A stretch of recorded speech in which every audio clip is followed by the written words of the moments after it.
Hi, everybody. You're listening to Beauty Inside and Out Radio on Voice America, Spotify, Google Play, iTunes, and many, many more that I'm syndicated on at this point. So I always appreciate you and thank you for joining us here today. We are in the month of April, beautiful April. I know everybody's excited to be get the weather getting warmer. I know everybody's excited about spring and summer on its way.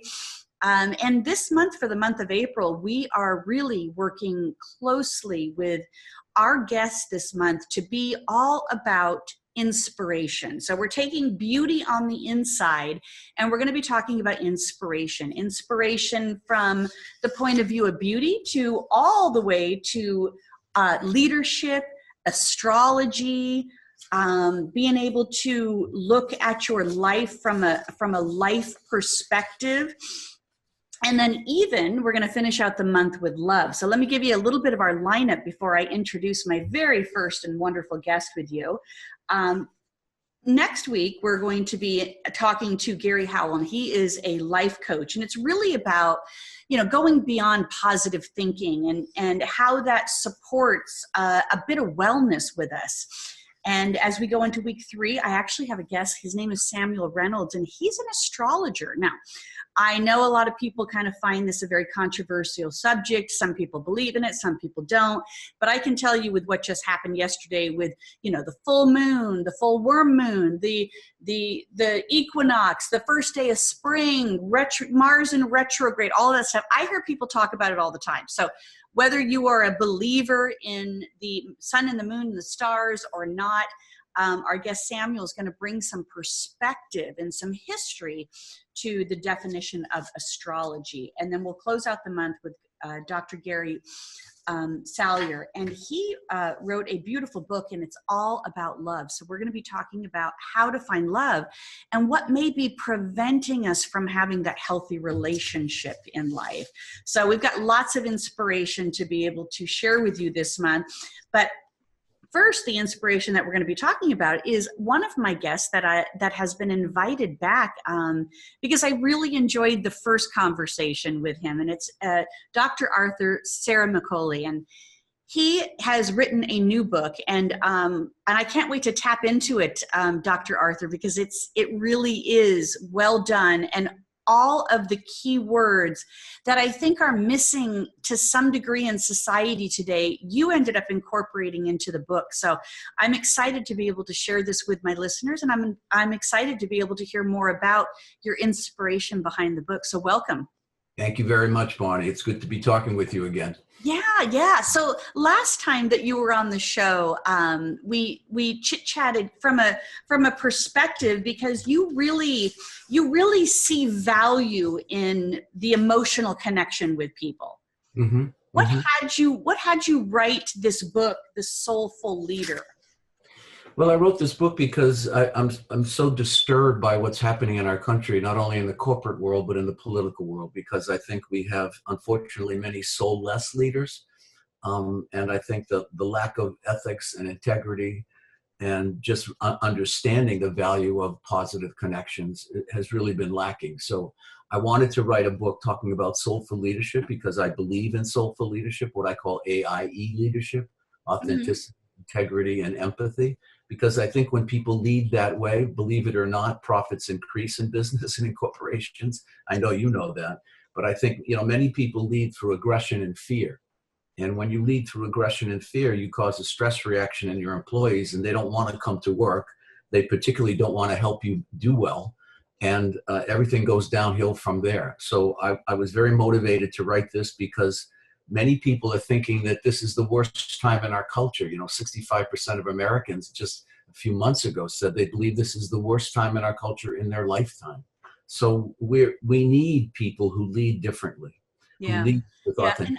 And I feel like that's not true for me. I feel like there is a lot of angst. And I think we're living in a very fast-paced society. And I think that, the technology is kind of creating that opportunity where you said this AIE approach, authenticity, integrity, and empathy kind of gets sidebarred a little bit.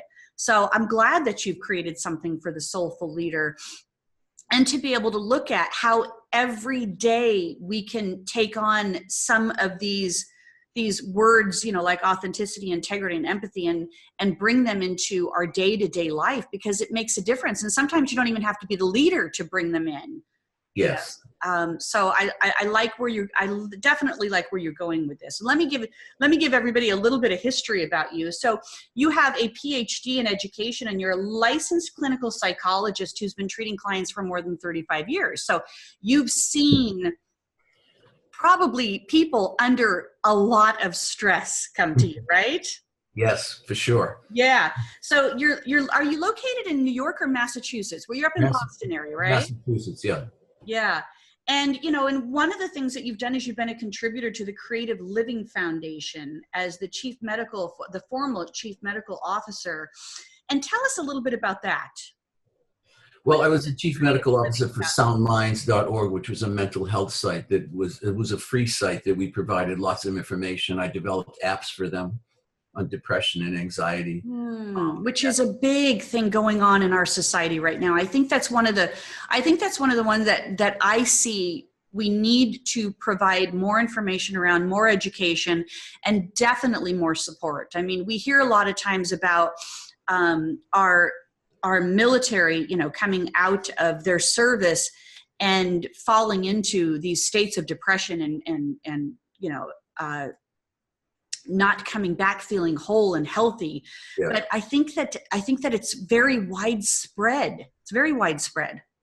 Well, you know, there was a study just last week, Bonnie, that indicated that the degree of major depression among teens has increased 50% in the last 3 years. Boy, 50%. That's frightening.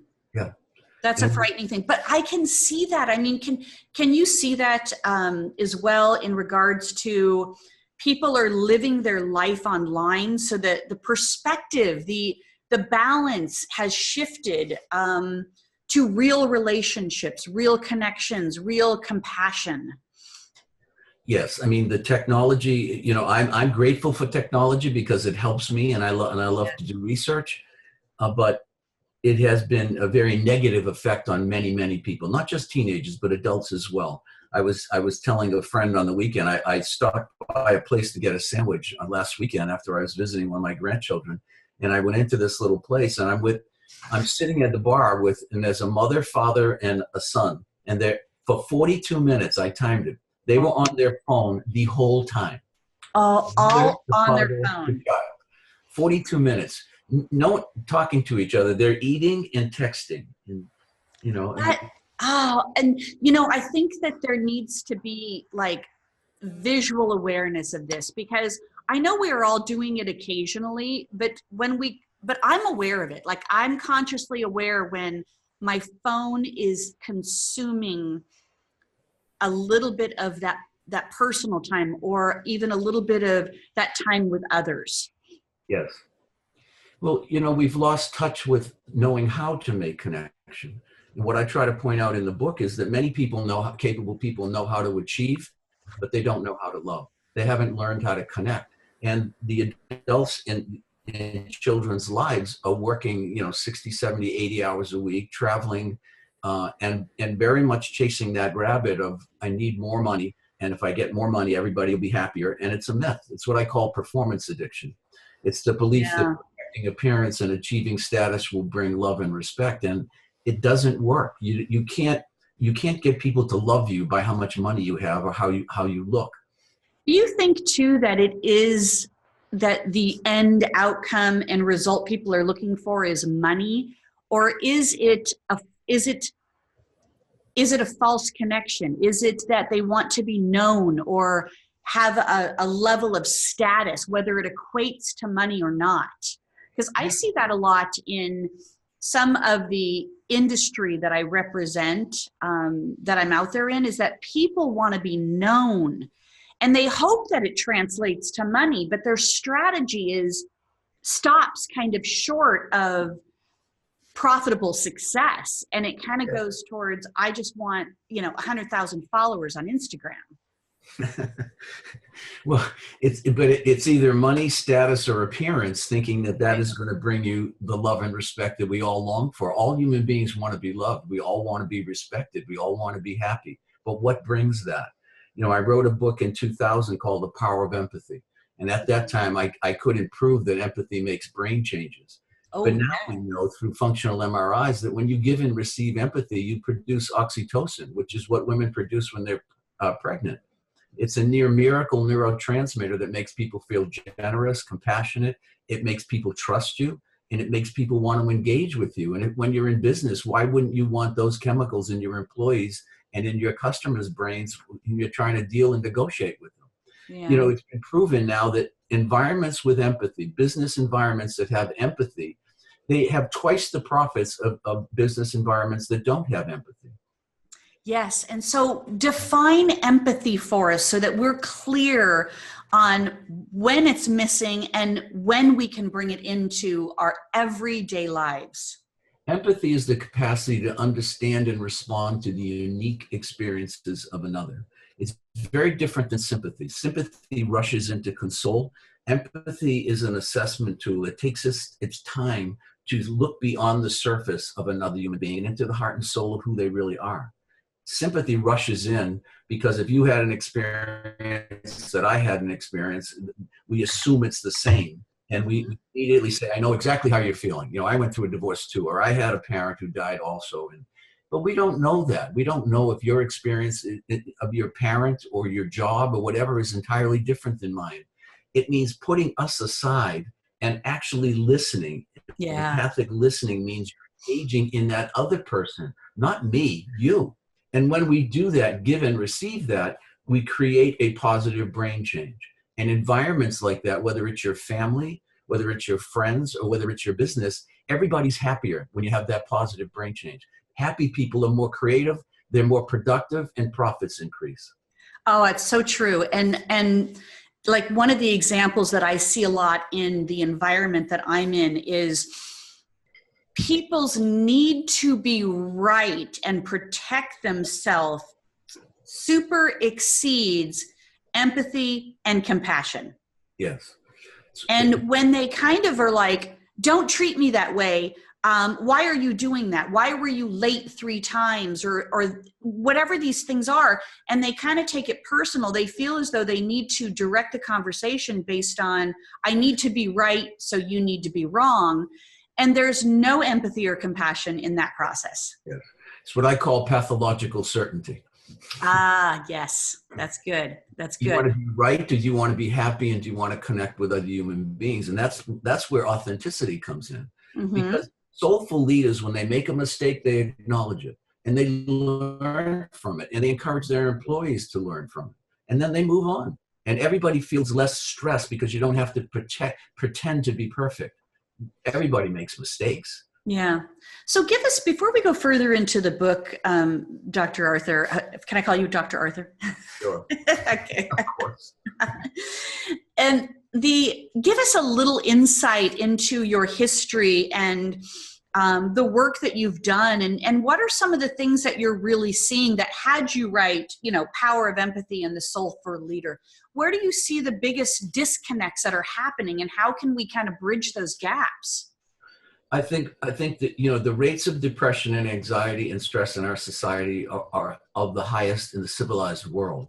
We have the highest rates of obesity in the civilized world, the highest rates of diabetes, and even for children, we have the highest rates of diabetes and obesity. So we're a culture that we have so much, and we have so much access to education, we have so much information, but we have lost our ability to know how to connect.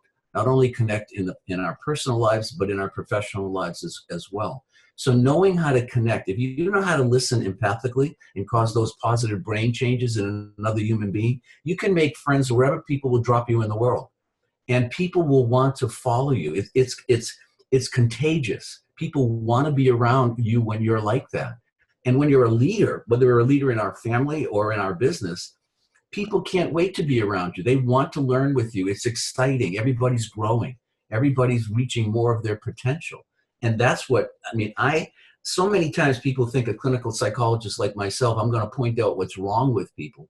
I'm not preoccupied what's wrong with you. I'm really more preoccupied with teasing out what's always been right with you, what's been covered over by your own negative thinking. So when you do that, you're actualizing people's potential, which is a great experience. Yeah, that's really good. And I love how you've kind of surmised that under the word connect, because I think that we've really gotten lost in even connecting with ourselves. We think we have to be a certain way. We watch things being a certain way. I think that we're trying to be a certain way to mirror other people.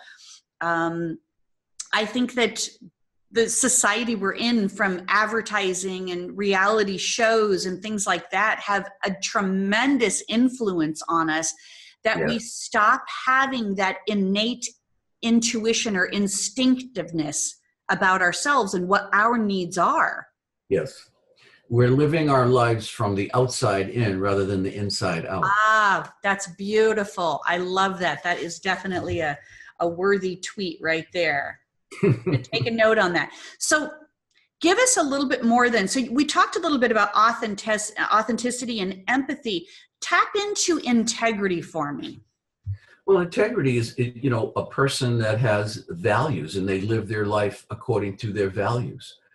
Just because they're in a business and they want to make money, they won't sacrifice being truthful. They won't sacrifice their character just to get ahead. They won't step on your toes just to get ahead. When you do that, you spoil the spirit of the people around you. You produce a stress response in them. When you produce a stress response, you produce cortisol, which is such a negative hormone to have in your body. As you know, it causes inflammation, it kills neurons in the memory center of the brain, and on and on and on. So that's the environment you created. And why would anyone want to work for you? I mean, 70% of Americans in the workforce, in a study that I quoted in the book, said they would not ask a leader a question. Why would they not ask a leader a question? Because of the way they get responded to. I ask you a question, you say, you don't know how to do that, and you didn't get that to me and on the time I asked you to, and that short, impulsive reaction. And why would I want to ask you anything after that? I'm going to stay away. Yeah, so there's a lot of peer-to-peer connection at times because we're afraid to go to those leaders. Yes. But depending on where the peer sits in their own level of authenticity and integrity and empathy is going to dictate the team in general if you don't have good followers. Yes. The Harvard Business School did a long-term study, and what did they determine in terms of the business world? EQ, emotional intelligence, was 3 times more important than IQ. Mm-hmm. That study repeated and repeated and repeated. Why is that? If I don't know how to connect with you and you don't know how to connect with me, we're actually going to produce something good? Very unlikely. Yeah. Very unlikely. Yeah, that's so interesting. So the integrity part, I kind of see these words that you're using, this AIE approach, authenticity, integrity, and empathy. It's like, it's my truth. My truth. I've had certain experiences that affect me certain ways, and I get triggered like any other human being when these experiences kind of show up in a similar pattern for me. I know that. Yeah. But the integrity part is that I have to be true to myself. I have to own and be true to myself in that. The empathy part for me really comes in when I can say, this is my messaging going on, not them putting it on me. So I have to make sure I'm separating myself and what I'm feeling from what they may be feeling, and really get to the heart or the bottom of what's going on here. And that's a very vulnerable place for a leader to go. Yes, yes. But what happens when a leader exposes vulnerability? Everybody else does too. Exactly. Then we're in this imperfect group where we're just brainstorming. We don't feel inhibited to express what we think. And maybe it's not completely accurate, but now you have a whole group of people that are open to the possibilities of whatever we can produce. Yeah. Just listening to you talk, one of the reasons you have followers, that, in my humble opinion, you're authentic. It's obvious that you're genuine. I feel like I'm talking to a real person. not somebody who's just uttering a technique or just projecting a persona to have viewers. You have viewers because they like you, because you're likable and you're authentic. You're in a leadership position. Mm-hmm. And why wouldn't I want to listen to you? Yeah, that's true. And so we look at these, even from small businesses, like most of the business that I do in my coaching capacity, in speaking, is mainly with small businesses. So even in small businesses, there's this innate fear for people to not be liked by their teams. I think leaders have this, they either want to be very difficult and structured and then they say things like, I don't care if I'm liked, but that's really not true, is it? That is ridiculous. Yeah. There was a study, 51,000 leaders were studied, 51,000. And guess what the outcome was? The main caveat that was determined by that study of all those leaders. If you're disliked as a leader, you have a 1 in 2,000 chance of changing anyone's mind. Those are some terrible odds, huh? And what happens when I come to work and I don't like you? Do I want to make you look good? People will undermine you when they don't like you, even if their bonus depends on it. Yes. Studies have indicated and proven that people will work for less money if they like you. So saying that I don't care if people like me is like saying I don't care if my children like me. That's ridiculous. It's a ridiculous statement, but I think that they feel like as the leader, they have to kind of put themselves in this bubble. And the minute they do, there's no vulnerability, there's no integrity, there's no empathy. And I see this like transition in the small businesses where it's like, they're kind of stuck between two places. I don't care if they don't like me, or I want everybody to be my friend. Right. And talk about this side where maybe they want everybody to be their friend and being in a leadership role. Look, if you're a leader and you're trying to be overly pleasing to get people to like you, to make up for some insecurity that you have, that's not going to work very well. At the same time, as we were talking earlier, if you're leading through anger and fear, that's not going to work very well either. What's in the middle? Somebody who's balanced, who can set limits when you need to. When I had a department in a hospital and people would say, if I had to fire someone, which I hated to do, I would give you a warning months ahead. I'd say, Bonnie, everybody else comes in here at 8 a.m. You come in 8:45, 9:30, 9:45. You can't do that anymore, okay? You need to come on time or I'm going to have to let you go. Then the person would continue to do it, be entitled. And then I'd say, I got to let you go. And they said, you're firing me? And I'd say, no, you fired you. I didn't fire you. Mm-hmm. I don't want to fire you. But you're not that special that you could just do that. You have to adhere to what everyone else is doing. You're part of a team. So when you lead that way, you're saying, I'm giving you a warning. I'm trying to help you, but you're not helping yourself. Is it my fault that people don't want you here? No. You determine the outcome, not me. And Soulful leaders lead from the bottom up, not the top down. They associate themselves with everybody. They know who the secretaries are. They know who the receptionists are. They know who plows the snow. They know who does the landscaping. They know who fixes the computers because they value every human being. And when you see a leader who's soulful, who values every human being in your environment, everybody else wants to do it too. And then it becomes a very high-spirited organization. Yeah. And that's part of really doing the culture. So you've got the small business on one hand, and you've got the high level businesses, the very corporate environments that seem to be, you're right, fear. I heard you say the word fear and profits. Yeah. So they're leading by fear and they're determined to get profits. And I'm thinking, but that doesn't make sense. Fear is not going to equal profits. Unfortunately, many men, and I think it's more men in particular, have grown up believing that you lead through aggression. Mm. Women tend to lead in a circle. Men tend to lead in an hierarchy. You know that. So when you're leading in a circle, we're all together in this. You feel part of a team. When it's just an hierarchy, and the only people I talk to or go to lunch with, if I'm a CEO, is my CFO or my CIO. But I don't associate with anybody else. We eat in a separate room, or we go out to lunch in a fancy restaurant, but we don't invite anybody else. Well, how do you feel when you're working for somebody like that? You feel less than. Yeah. You feel like if, especially I think from a woman's perspective, it's like, I can't live in that world. So I'm not going to ever be that leader, or Yes. I'm not going to have the chance to get to that leadership role because I can't live in that world. I'm Yes. not allowed. Yeah. Can you, before we take our first break, and since we kind of did define a little bit of the male and female dynamics here, what are some opportunities in order to create that really powerful culture that both men and women can do? Because there are differences, and we can't deny that there's differences in leadership styles sometimes between the men and women. But the most balanced leader, the most balanced, soulful leader, leads according to the situation they're in. I mean, there's not a gender bias there. And they realize that diversity helps, not only diversity in gender, but diversity in ethnic origin and race. If you have two Black women and an Argentinian man and a Japanese man and someone else from England, and you're putting those people in a group, you see all the variables that exist in the world. If you get 10 white 50-year-old men trying to design a strategy for a particular company, you're preaching to the choir because they all kind of think alike.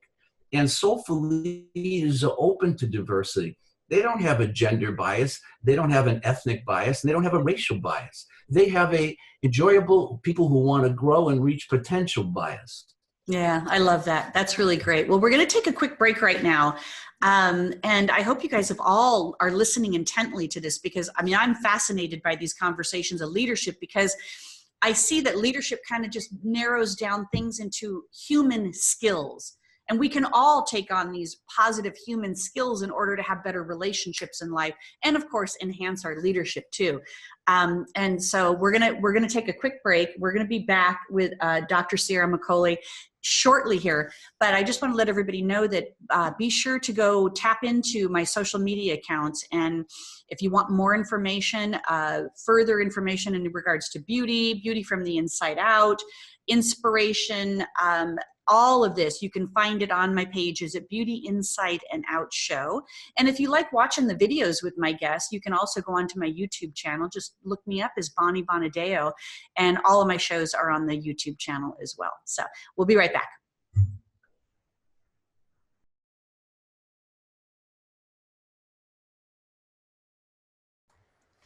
Hi, everybody. We are back to Beauty Inside and Out, and we're here on the Voice America Network. I am live every Thursday at 5 p.m. Eastern Time, so I hope that you can join me. But listen, if you can't make the live shows, which I understand, we're all very busy in our lives, we convert to a podcast immediately on that same day, and that gives you access to being able to listen to hundreds of shows that I have. And with over 50,000 listeners and 18 different countries that we're broadcasting in, there's pretty much a topic that I think you might be interested in.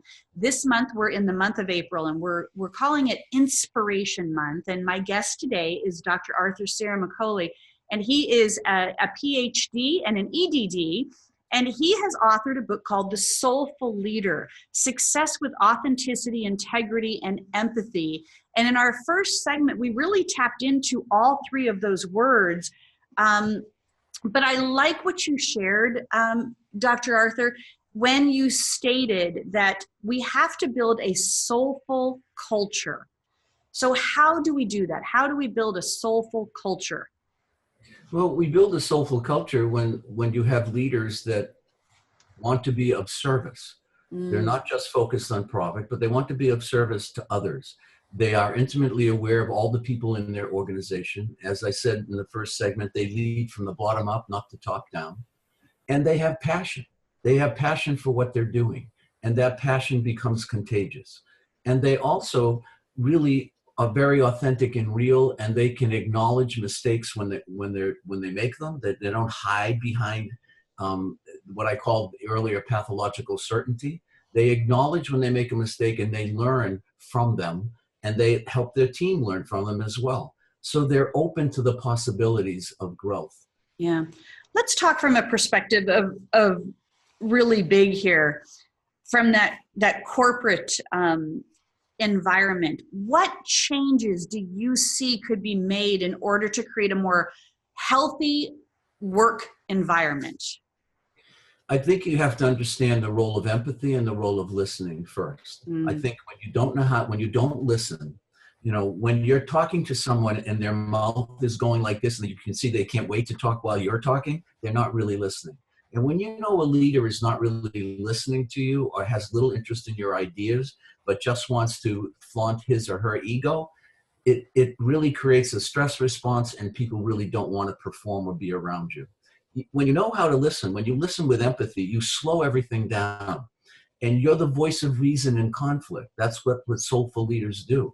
They listen empathically and they try to ascertain the facts. When people have a conflict with each other, they listen to the facts. They don't have a bias. And because of that, people come to them. People want to come to them in conflict because they know they'll sort things out in a rational, reasonable way. Yeah. So I have a leadership book coming out as well in June. It's Oh, a wow. collaboration with some other great leaders too. And I titled my chapter The Curious Leader, because I really feel that curiosity and empathy go hand in hand. Sometimes you can't be empathy unless you're willing to dive a little deeper and be curious as to what's behind this, what's creating this, what's having this behavior or this environment be unstable for you. Boy, that's a great point, that empathy involves curiosity, because I would agree with you, although I haven't thought of it quite that way. But because when you have empathy, I'm interested in you uniquely. Yeah. I'm interested in who you are and what your ideas are uniquely. So that means I'm curious about you. And when people sense that you're curious about them, they want to open up to you. They feel there's far more connection in that moment. Far more connection, because you're causing a brain change. You're producing positive neurochemicals. And when you do that, people feel safe with you. When people feel safe, they talk more. As we talked in the first segment, 70% of workers in the business world feel hesitant to ask a leader a question. That's horrible. Can you imagine 7 out of 10 people they don't want to say anything to you because they're afraid of how you would respond? I see that. I see that in my work. I see that in the environments that I'm surrounded by. And I know that what happens, I said that my brand is that I'm a connector. And this particular brand essence that I say that I have is not because I'm a great networker or I can make everything happen and connect people to people. I'm one of those people that when I'm out and about in just everyday environments and public environments, people come up to me and ask me questions all the time. Mm-hmm. So they might think that I work there, or they see me as a safe person. And for a long time, I was very frustrated by people coming up to me and annoying me, right? That's how I looked at it. And when I realized it was my gift, like part of my gift is that if people felt safe enough to come up and ask me questions that they didn't know where baggage claim was, or where the restrooms were, or how to find the little kids department in a store, or, I think one of the recent ones I had was, artichoke hearts in a jar. Where do I find artichoke hearts in a jar? And where I used to kind of dismiss them, I look at them and I say, I don't know. Let me think. Maybe buy pickles. Maybe it'd be on the pickle aisle. Okay. I find myself wanting to reach out and connect with them because they somehow feel safe to ask me these questions. And it's my way of contributing to the greater good of humanity. If that's all I can do in a day's work sometimes, to be able to do that. But I think that what's happening in a lot of our relationship environments and corporate and business and under leaders is that performance is super exceeding everything. Mm-hmm. People come up to you because they sense that you'll be open to them. They pick that up immediately. It's milliseconds. They pick it up immediately, just like they know when there's someone that you can't approach. I have an example of, I see two women, and one is a professional model, and the other is very plain looking. Okay, and they come 3:30 and 4:30 every Wednesday. So they became friends because they walk out and they chat a little bit in between. So one time, the model she comes first, and then she walks out and she sees the woman who's plain looking. She was driven to the session by a tall, handsome cardiologist. And the next week she comes in and she says, I love her. She's such a nice person. She's so nice to talk to. But how can that happen? She gets the handsome cardiologist and what about me? Just look at the difference between us. And I said, the difference is she smiles and she engages, and you talk mainly about, can you see my gray hair? I think there's a line over here. I got a line. You're so self-preoccupied. You're not very, very engaging.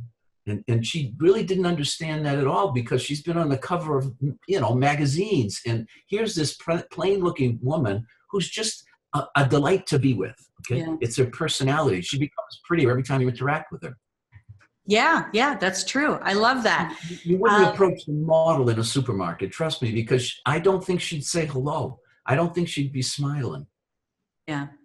Oh yeah. There'd be a level of intimidation in all of that.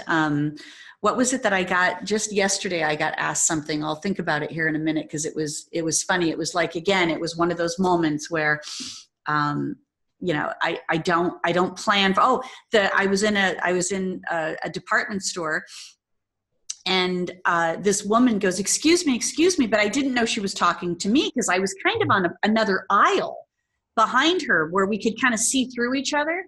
And then I just kind of kept walking around, and she goes, oh, I'm sorry. She goes, that was me calling you. I just feel like I need a second opinion of whether I should buy these shoes or not. And they were fabulous. And I'm like, oh my gosh, I'm so sorry. I didn't know you were talking to me. Of course, they look fabulous on you. Buy them. Yeah. So it's a compliment to you. Yeah. So this performance addiction world that we're kind of in, it's personal, and it's, what else? If it's, like you had described the model, that's very personal, her performance addiction, but how does that then kind of trickle down in a corporate environment? Well, because performance addicts are always comparing and contrasting themselves to other people. So they're very critical of themselves, and they're intolerable of making a mistake, because when they make a mistake, they think they are a mistake. So they don't only compare and contrast themselves to other people constantly, they do the same with their employees, their spouses, their children, and they can drive people crazy because they're so preoccupied with status and esteem, and they think they can perfect their way into happiness. And it's impossible to do it that way, and they make people feel uncomfortable. It's like when you go to, somebody invites you to dinner, and you go to their house and you sit in the living room, and as soon as you put down your glass of wine, they come out and they clean a little because you spilled a little water, and they pick it up and they put it in the sink. And then somebody else, you go to their house and you sit in the living room and they order pizza, and you just feel much more comfortable because they're not so preoccupied with being perfect. Perfection causes anxiety. Anxiety produces less performance and less happiness and less creativity. So performance addicts are convinced that their appearance and status is going to bring them love and respect. And unfortunately, it's a mythical belief. It's a belief system that just doesn't work. Unfortunately, many people don't realize it until they get much older. I gave a talk to 100 CEOs out in Idaho a few weeks ago, and a man came up to me. He was 76 years old, and he said, "You ruined my day." And I said, "What did I do to ruin your day?" He said, "Look, I'm 76 years old. I own 7 companies. I've got more money than God. And I have 2 sons. I sent them to private colleges, private high schools. I bought them cars. Took them to vacations to Europe, New Zealand, Australia, and I see them once a year. I have 2 daughter-in-laws, 4 grandchildren. I see them maybe once a year." He said, "You're right." He said, "I knew how to achieve. I knew how to make money, but I never learned how to love." And he asked me, he said, "Is it too late? Is it too late?" I said, "No, it's not too late. But you need to call your sons, go see them, and tell them you feel bad that you didn't know how to do it. You're just learning how to do it. Yeah. You want to connect, but you just didn't know how." And it was sad. I mean, looking at this man who has everything on one side, perfect resume, and no love on the other side. Imagine having 2 adult sons married with grandchildren, and they don't even have a desire to see you. He says, they always say they're too busy, or they can't, or they don't really want to be with him because they're not comfortable being with him. Yeah, it's so true. And I really think that, part of this generational diversity that we're in right now, we really do have very distinctive attributes. Each generation does, you know, not one generation is better or worse than the other. But we, as baby boomers, I grew up as a very hardworking person. I knew that if I worked hard, I would achieve certain things. And I think the generations below us are thinking, I don't want to work that hard. I don't want to work 40 hours a week, and I still want to make the money, but I don't want to work 40 hours a week. But it's partly our fault that we've created this generation of people that don't want to do that because we did so much for them. We were doers. Yes, yes. And then we overdo it with our kids. We've all done that. Yeah. They walk out into the world and they're expecting the world to treat them like their parents do. Yeah. So my son is he's in his he's finishing his second year of college. He just got invited into a MIS program at Eller Business School. And his I really believe that he has some amazing leadership qualities. Every time I do a leadership program, I always bring up some examples of my son in regards to being that curious leader that I was talking about earlier. But what advice can you give this younger generation that's stepping into the workforce to be the kind of soulful leader that you're talking about, so we can change the way that the way we feel in these environments today? I think young people have to realize that they have to embody AIE leadership. You have to be authentic. You have to have integrity. And most importantly, you have to have empathy. Mm-hmm. You don't have empathy, the likelihood of you having a successful personal and professional life and being happy is very, very low.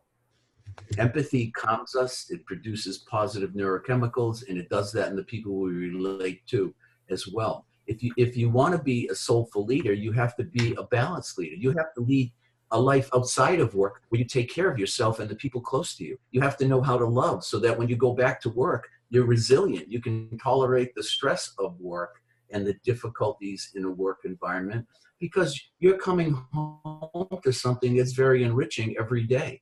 If you don't know how to relate at home, like my elder CEO, and you don't know how to maintain closeness at home, then you go to work and you're stressed in both environments. There's no relief. And then what happens? You start drinking too much, or maybe you drug too much, or maybe you eat too much.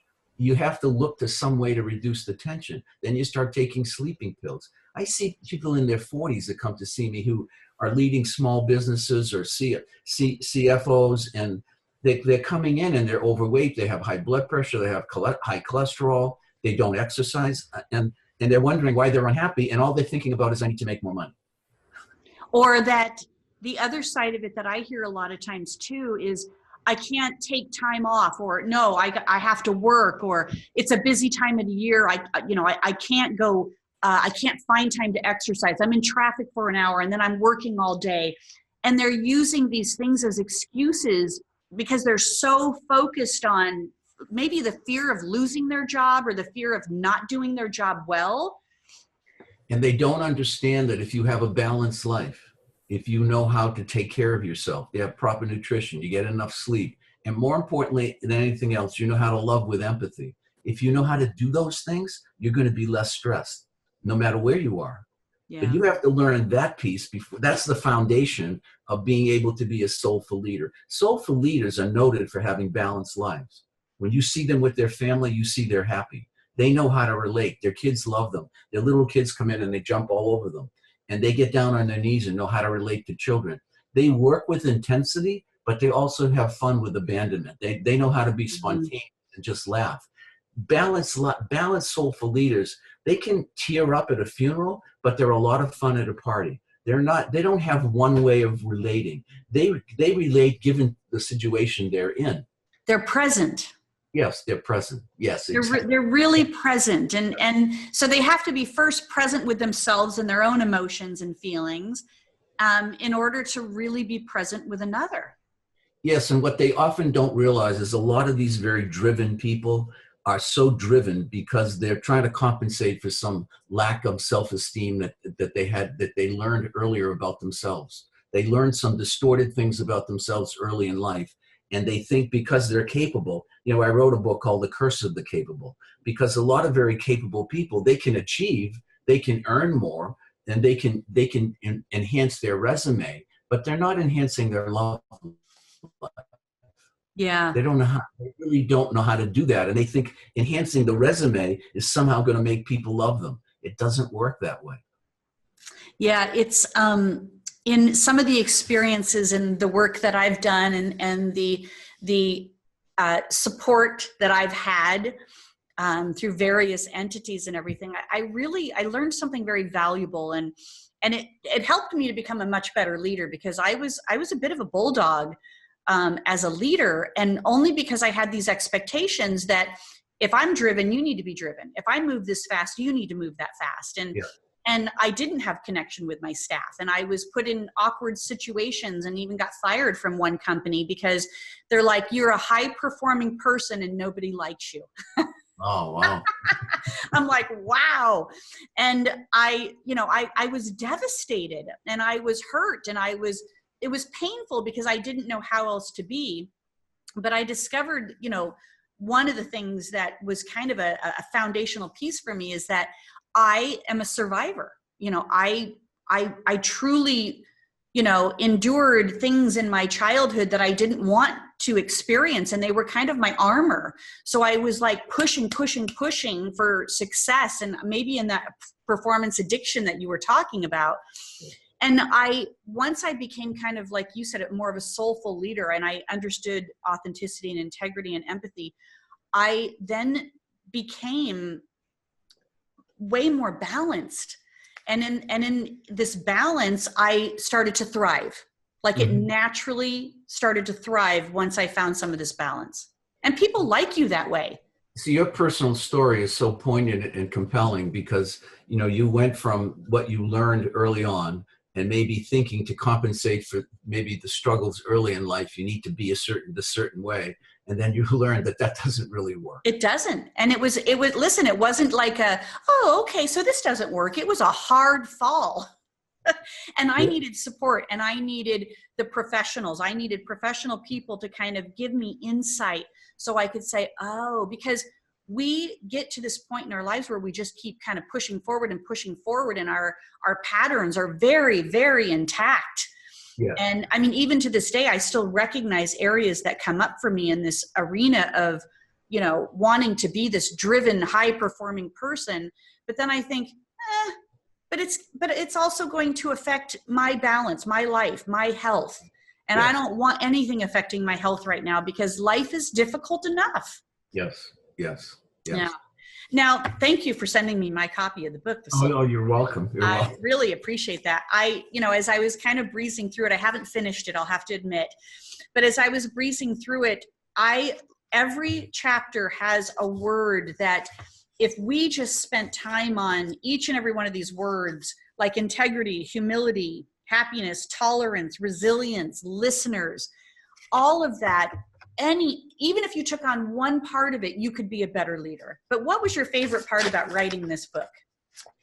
I think because I just, the story you just told about your own journey, that's the favorite part, because I know that people who led the way you were in the earlier part of your life, I know that the book and the information in it can bring people to where you are now. I mean, not just the book, you have to practice it. Change is an active process. But that's what I love, teasing out that potential and maybe making the correction there so people can lead with joy and become soulful leaders like you have been. So your story is the epitome of the book. Yeah. And I love the fact that you use the word joy, because that was really what came out of it. Now, I think that we're befuddled by the word happiness a lot of times, like happiness to me feels external. Like it's the first day of spring that makes me happy, but it's gray and cloudy outside. So that doesn't make me happy. So I can always kind of rebuttal happiness, but joy, I really feel like is this internal expression of what I've gained, what I had to learn and what I've gained in life, and that I can hold on to it. It doesn't go away because there's rain or clouds or a delay on my flight to where I'm trying to go. Yes. And as I said earlier, happiness is not something you pursue directly. It's a byproduct of giving, of being of service. Yes. When you are of service, you naturally become happy. Right. Yeah. which we need to be more of service of other people in multiple parts of our life, not just in our work environment, but be of service in many parts of our life. Yes. Yeah. Because it does. I think it really does make you happy. And if it's going to create some of that oxytocin, then I want it. It's going to keep me beautiful on the inside. And of course that does have a reflection of beauty on the outside as well. Yeah. Yes, you radiate on the outside. It's like Absolutely. my plain looking patient who becomes very pretty as she interacts with you. And I no longer see her as plain looking because I enjoy interacting with her because her insides come out. You know, she lives she has a joy internally, but she shares it with the world, and you feel comfortable and engaged when you're with her. That's so beautiful. And that really is, that kind of embodies integrity. You know, that integrity is making good choices from the inside out. Yes. You know, yes. And empathy is being able to look at what is the impact that my choices make on others. Yeah. Yeah, that's beautiful. Yes, so exactly. Tell us, how can we get this beautiful book and become my website is balanceyoursuccess.com. If people go to the website, you just click on the book and you can order it. And it's on all the major websites as well. But if you go to the website, balanceyoursuccess.com, you just click on the book and it will take you right to the publisher. Perfect. Great. That's so wonderful. So balanceyoursuccess.com is how we're going to be able to find and buy the book. And what final words would you like to share with our listeners today? Everybody is born with the capacity for empathy, but if you don't practice it and disciplined in trying to expand it, it's like a muscle. If you don't use the muscle, it atrophies, and so does empathy. Everybody has it. We all have empathy neurons in our brains. Try to expand your empathy no matter where you are, at work, at home. You'll be happier, you'll be more joyful, and it's contagious. People around you, if you're looking for love, you will gain love that way. Unquestionable. Oh, that's beautiful. So we're all going to be soulful, empathetic leaders. Thank you, Dr. Arthur. You're very welcome. Perfect. So the Soulful Leader, you can get at balanceyoursuccess.com by Dr. Arthur Ciaramicoli. I'm so glad you were able to join us again, and you're kicking off our Inspiration Month with such joy here. So I'm looking forward to being able to share next week's guest, Gary Howell, and we're going to talk about the beauty of positive thinking and how that does impact and support our happiness. And I have a feeling, Dr. Arthur, that this conversation of empathy and integrity and authenticity is going to carry through the whole month, thanks to you. And good luck with your book. And please, anytime you author a new one, please reach out to us so that we can have you back on and share your knowledge and joy with our listeners. Well, thank you very much. You're a joy to interact with. Thank you very much. Thank you. Okay, Bonnie.